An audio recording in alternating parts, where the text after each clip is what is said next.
Oh, you know what? Honestly, this thing scared me a lot. It was because what do these come stock? 142 at best, right? At stock. Yeah. On E85, we're making 470 to the wheel and 462 torque. So, in all honesty, I don't really get to see fourth and fifth gear.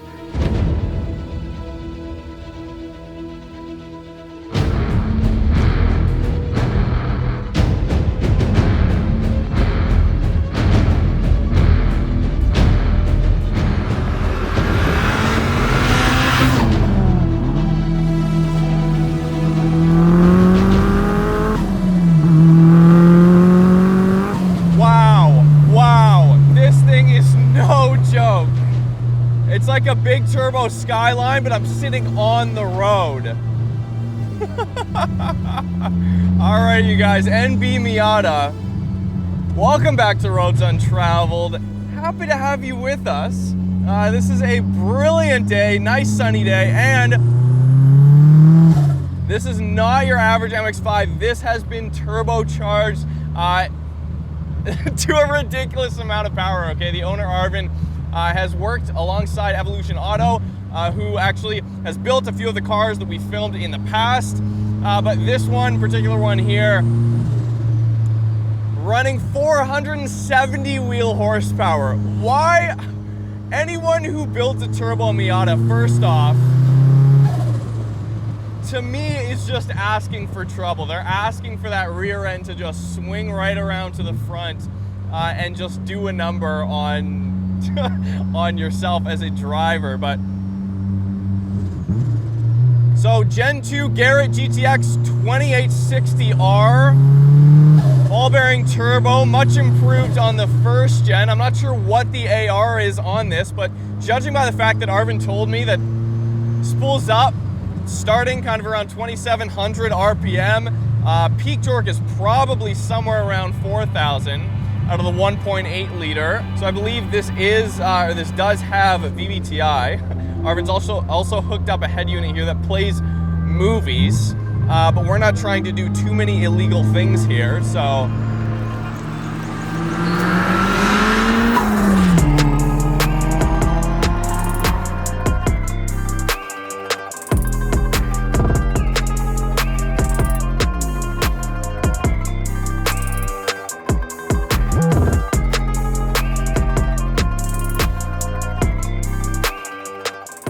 Hi, my name is Arvin, and this is my slightly modified 2001 NB Miata. Well, actually, I've been a car guy since I was 16, but I was more into the aesthetics, and it wasn't until I got into the NB that I really wanted to modify the performance and the handling and extra, etc. So right before this, you mentioned I had a Porsche Boxster, like a 97 Porsche Boxster, handled on rails. Awesome car to drive, but when I started to look into the IMS bearing and the maintenance down the road, I had to get rid of it, and thought, okay, I needed something sort of cheap, reliable, something I could tune and make some good horsepower, and ended up getting this. So this is one of my few toys that I've had. I'm 29 bikes and cars and counting right now, so I have a little bit of a problem. So Porsche Boxster was probably the best handling vehicle that I've ever driven, hands down. Even though it was a 1997, over 20 years plus. The difference in the mid-engine, like, well, it's so different from like a front-end engine. The only issue with the Porsche Boxster is that it just needed a little bit more power. Like superior handling, I think at best it was probably 210 horsepower at the most. I'm not, don't quote me on that, but compared to the Japanese, I felt this one is way lighter. I think with me in it, I'm about 2,300 pounds, so slightly heavier than the NA, which I've owned before as well too. We put the turbo in, and so it's running a Garrett Turbo 2680R, and spool is really good. It's 2,700 spools, and it hits full boost at around 3,500. And we had no issues until probably about a month of driving, because we were driving it with stock internals. So before we decided to do the engine rebuild, this engine was actually making 300 to the wheel on stock internals. It was good, but I got greedy with the power. I was told by my mechanic to keep it at 250, 260, and then don't go any more from that. But we started to see some silver shavings in the oil filter. We're like, hey, this engine's gonna go. So we decided to do the build the bottom, and now we're running Y-scope pistons, Manley rods, ARP head bolts. So I think later down the road we'll look into getting cams and maybe a Skunk 2 intake manifold, throttle body, etc. So that'll be down the road.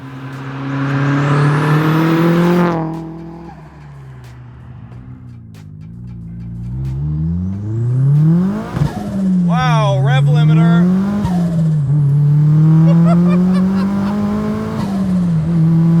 Wow, no business being this loud. Okay, the car's running on E, it is tuned on E85.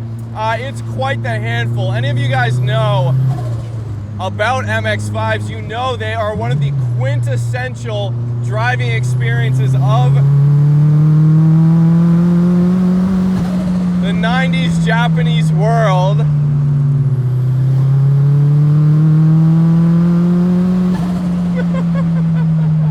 I mean, fourth gear at half throttle, just rolling past 4,000 or 5,000 RPM is like,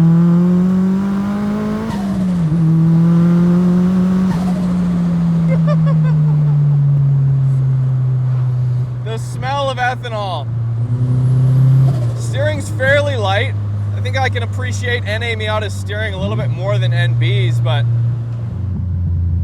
we'll roll on from 2,000 RPM here, second gear, see what she does.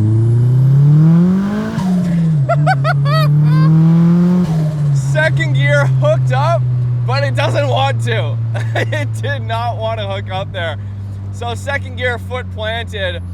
It is a quick spooling turbo, and luckily we can rev to 7, but it's not exactly like on tap, which is, it's nice actually that it has that full boost, does not hit. Wastegate's probably not opening till about 4,100 RPM there. Way more manageable than I was expecting. Way more manageable than I was expecting. Of course, the NB, second generation Miata, came right off the heels of the NA, which is like a lot of people's first experience in the tuner car world. It is one of the first cars I drove, a Need for Speed Underground 2. I know I've been mentioning that game recently a lot.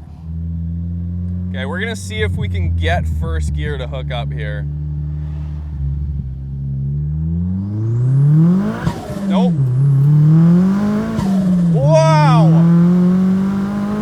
It feels like the front end just wants to lift up and come off the ground.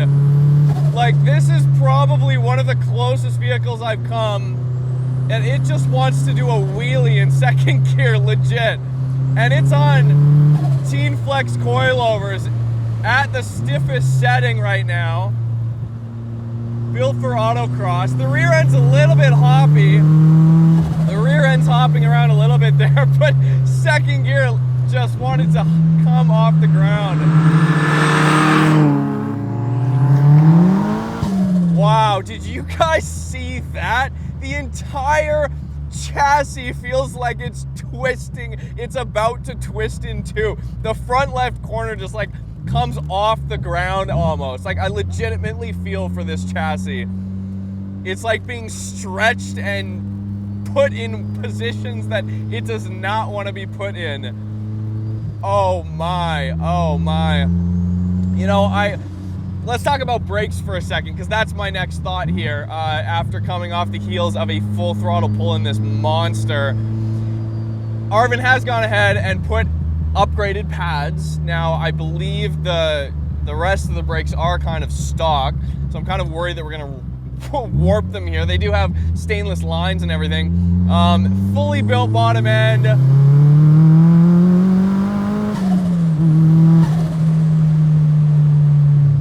Suspension's doing a pretty good job in keeping it planted. Wow, wow, loud turbo sounds. It's got an LSD, it's got somewhat grippy tires, not as much tire as you would expect. I believe in the rears we're running 225s here. A surprising amount of grip, you know. Second gear is hooking up, and when it does, I mean, what I'm experiencing here is is none other than a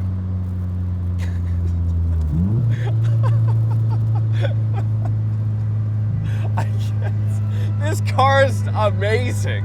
This car is freaking amazing. It's so funny. It's so funny.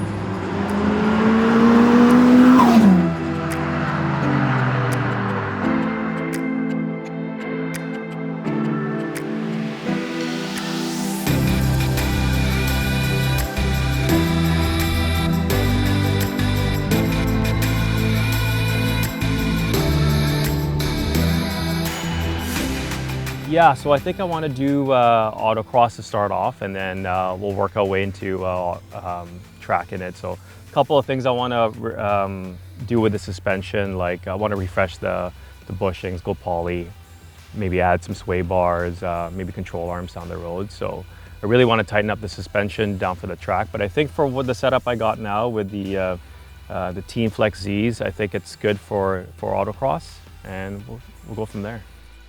A part of me was saying, okay, I'm happy with this horsepower, but I really want to see 500 to the wheel on this thing eventually. I think we're going to get there with just a little bit more of a boost. So, you know what, the way I had this before the wrap, I had it sort of a sleeper side of setup. So it was nice to know that I had the power in the engine, and then be at a stoplight, and you know, the guy looks at you like, oh, it's a Miata with exhaust. Probably thinks that, like, okay, who are you? You got an exhaust, you probably have only 140 horsepower, but then off the line, like, wow, you're beating a lot of cars off the road, right? Not that I speed all the time, right? But yeah, it definitely, you gotta respect the power in this thing right now.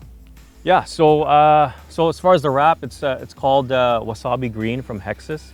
And it was George at Aegis Paint Shield that completed this wrap just yesterday, actually. So I wanted something to sort of stand out, but be really unique. So I chose this color. It's got a little bit of flake to it, and it's just like green. Green's it's got that Miami Vice type of look to it, right? So, and Evolution Auto was the one that built the engine and set up my turbo. So the experience has been really good. Guys there at Evolution really know how to do the thing and tune. Siraj he's like the Gandalf of tuning. So,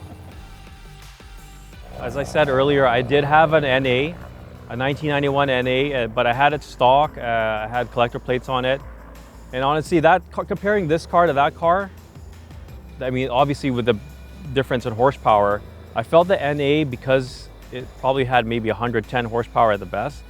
You can rev line that car 7,000 every gear all day and really drive the hell out of that engine and stay reliable, and not having to get pulled over for speeding, because you'll do 100 kilometers, which feels like 200 kilometers in that thing, right? But yeah.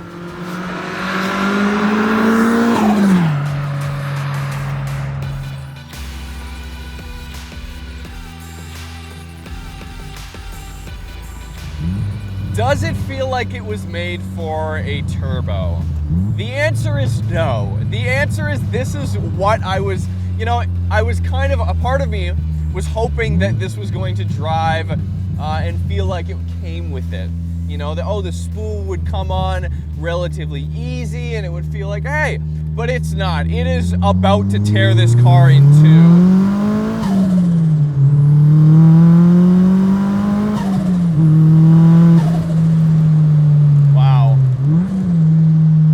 Lovely to heel toe.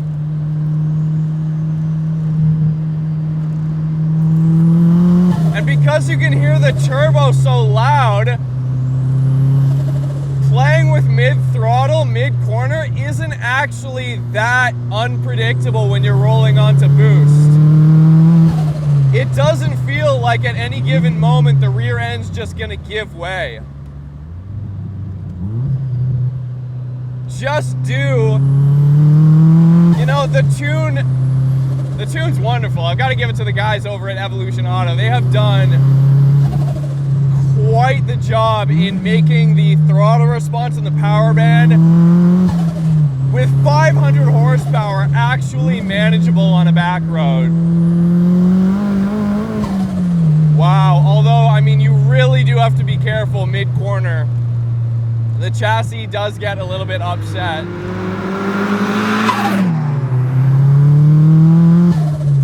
Incredibly smooth. What I was expecting was just a huge hit of boost up at the top and a car that is totally undrivable. But as per my experience in Forza, building ridiculous MX5s with turbos on them, with an experienced driver and someone who has a little bit of self-control, it's fairly manageable. At the same time, it's trying to kill me. It's legitimately trying to kill me.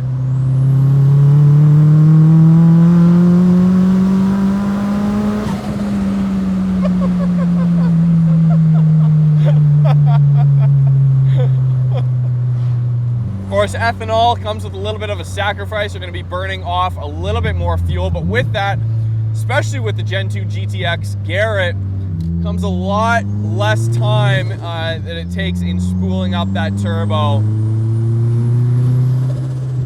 And just overall a better tune, but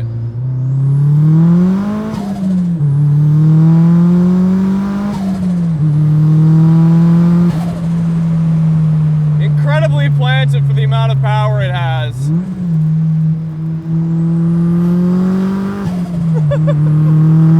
Once you're in the rev band, torque is frightening and it's instant right there. Wow! It's nice how the power rolls on. It's kind of got two personalities here, under 4,000 and over 4,000. Because down below 4,000 RPM, where you're just kind of spooling up the turbo, you have great, honestly almost factory feeling throttle control and control over how the power is delivered. And it's very tame, it's very drivable. And then you have the second half of the power band where you really have to dedicate time and energy to. And it's kind of cool. It's a real dual personality car here. Am I a fan of MX-5s? Am I a fan of the way they look? Not necessarily. I don't think I would ever, never say never, but it's not, there's so many other cars around the MX-5's time period that I think I'd rather have.